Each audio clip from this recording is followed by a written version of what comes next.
ಚುನಾವಣೆ ವೇಳೆ ಬಿಜೆಪಿ ಹಾಗೂ ಕಾಂಗ್ರೆಸ್ ಕಾರ್ಯಕರ್ತರ ನಡುವೆ ಗಲಾಟೆಯಾಗಿ ಭಾರಿ ಹೈಡ್ರಾಮಾ ನಡೆದಿದೆ. ಬೆಂಗಳೂರಿನ ಡೈರಿ ಸರ್ಕಲ್ ಬಳಿಯ ಐಟಿಐ ಕಾಲೇಜಿನಲ್ಲಿ ಬಮೂಲ್ ಎಲೆಕ್ಷನ್ ನಡೆದಿದೆ. ಈ ವೇಳೆ ಡಿಕೆ ಸುರೇಶ್ ಪರ ಕೈ ಕಾರ್ಯಕರ್ತರು ಘೋಷಣೆ ಕೂಗಿದ್ದಾರೆ. ಇದಕ್ಕೆ ಪ್ರತಿಯಾಗಿ ಬಿಜೆಪಿ ಕಾರ್ಯಕರ್ತರು ಮೋದಿ ಪರ ಘೋಷಣೆ ಕೂಗಿದ್ದಾರೆ. ಬಿಜೆಪಿ ಕಾಂಗ್ರೆಸ್ ಕಾರ್ಯಕರ್ತರು ಪರಸ್ಪರ ಘೋಷಣೆ ಕೂಗ್ತಾ ಇದ್ದಂತೆ ಡಿಕೆ ಸುರೇಶ್ ಸ್ಥಳದಿಂದ ತೆರಳಿದ್ರು. ಈ ವೇಳೆ ಜೆಡಿಎಸ್ ಕಾರ್ಯಕರ್ತರು ದೇವೇಗೌಡರಿಗೆ ಜೈಕಾರ ಹಾಕಿದ್ರು. ಇದರಿಂದ ಸ್ಥಳದಲ್ಲಿ ದೊಡ್ಡ ಹೈಡ್ರಾಮವೇ ಸೃಷ್ಟಿಯಾಯಿತು.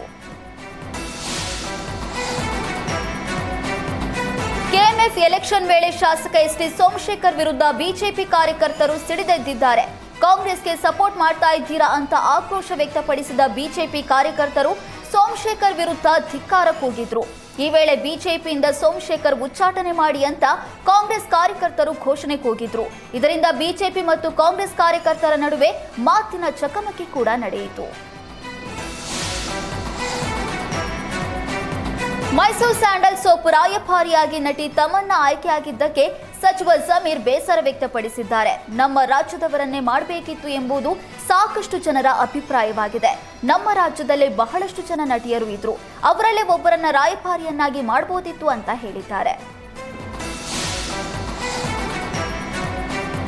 ಮೈಸೂರು ಸ್ಯಾಂಡಲ್ ಸೋಪ್ಗೆ ಯದುವೀರ್ ಒಡೆಯರ್ ರಾಯಭಾರಿ ಆಗಬೇಕು ಎಂಬ ಅಭಿಯಾನ ಆರಂಭವಾಗಿದೆ. ಇದರ ಬೆನ್ನಲ್ಲೇ ನಾನು ಮೈಸೂರು ಸ್ಯಾಂಡಲ್ ಸೋಪ್ ರಾಯಭಾರಿ ಆಗಲ್ಲ, ಅದು ಕಮರ್ಷಿಯಲ್ ಆಗಿರೋದ್ರಿಂದ ನಾನು ಒಪ್ಪಿಕೊಳ್ಳಲ್ಲ ಅಂತ ಸಂಸದ ಯದುವೀರ್ ಒಡೆಯರ್ ಹೇಳಿದ್ದಾರೆ. ನನಗೆ ವೈಯಕ್ತಿಕವಾಗಿ ರಾಯಭಾರಿ ಆಗುವ ಆಸೆ ಇಲ್ಲ. ನಾವು ಸದಾಕಾಲ ಕನ್ನಡ ಬ್ರಾಂಡ್ಗಳ ಪರ ಇರ್ತೇವೆ. ಮೈಸೂರು ಸ್ಯಾಂಡಲ್ ಕನ್ನಡಿಗರೇ ಕಟ್ಟಿ ಬೆಳೆಸಿದ ಸಂಸ್ಥೆ. ಅಂತಾರಾಷ್ಟ್ರೀಯ ಮಟ್ಟದಲ್ಲಿ ಬೆಳೆದ ಕನ್ನಡಿಗರನ್ನ ರಾಯಭಾರಿ ಮಾಡಬೇಕು. ತಮನ್ನಾ ಪಾರ್ಟಿಯ ನೇಮಕಕ್ಕೆ ನಮ್ಮ ವಿರೋಧ ಇದೆ ಅಂತ ಹೇಳಿದರು.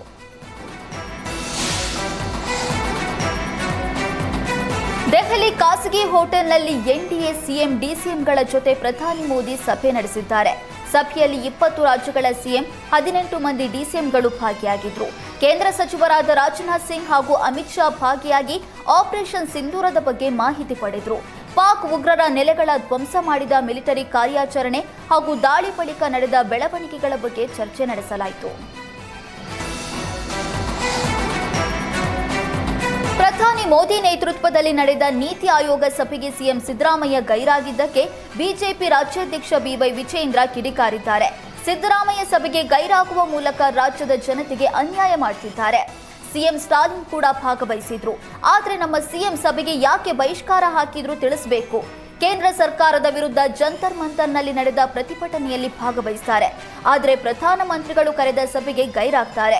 ರಾಜಕಾರಣ ಮಾಡೋದೇ ರಾಜ್ಯ ಸರ್ಕಾರದ ಆದ್ಯತೆಯಾಗಿದೆ. ಸಿಎಂ ಅಧಿಕಾರಕ್ಕೆ ಬಂದಾಗಿನಿಂದ ಕೇಂದ್ರದ ಜೊತೆ ಸಂಘರ್ಷದ ಹಾದಿ ತುಳಿದಿದ್ದಾರೆ. ನೀತಿ ಆಯೋಗದ ಸಭೆಗೆ ಗೈರಾಗಿದ್ದು ರಾಜ್ಯಕ್ಕೆ ಒಳ್ಳೆಯದಲ್ಲ ಅಂತ ವಿಜಯೇಂದ್ರ ಗುಡುಗಿದ್ರು. ಮೋದಿ ನೇತೃತ್ವದಲ್ಲಿ ನಡೆದ ನೀತಿ ಆಯೋಗದ ಸಭೆಗೆ ಸಿಎಂ ಸಿದ್ದರಾಮಯ್ಯ ಗೈರಾಗಿದ್ದಕ್ಕೆ ಬಿಜೆಪಿ ನಾಯಕರು ವಾಗ್ದಾಳಿ ನಡೆಸ್ತಾ ಇದ್ದಾರೆ. ಇದಕ್ಕೆ ಸಚಿವ ಶರಣ್ ಪ್ರಕಾಶ್ ಪಾಟೀಲ್ ತಿರುಗೇಟು ನೀಡಿದ್ದಾರೆ. ಪ್ರಧಾನಿ ಅವರು ನೀತಿ ಆಯೋಗದ ಸಭೆ ತಮ್ಮ ಅಜೆಂಡಾ ಜಾರಿ ಮಾಡೋದಕ್ಕೆ ಮಾತ್ರ ಕರೀತಾರೆ. ಯಾವತ್ತಾದರೂ ರಾಜ್ಯಗಳಿಗೆ ನಿಮ್ಮ ಸಮಸ್ಯೆ ಏನು ಅಂತ ಪ್ರಧಾನಿ ಕೇಳಿದ್ದಾರಾ? ನೀತಿ ಆಯೋಗದ ಸಭೆಯಿಂದ ಏನಾದರೂ ಉಪಯೋಗ ಇದೆಯಾ?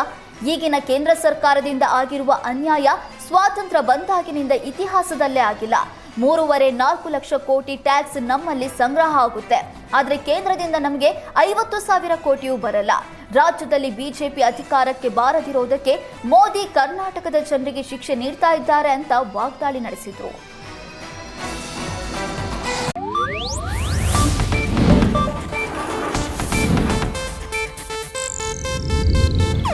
ಇದು ಏಷ್ಯಾನೆಟ್ ನ್ಯೂಸ್ ನೆಟ್ವರ್ಕ್ ಪ್ರಸ್ತುತಿ.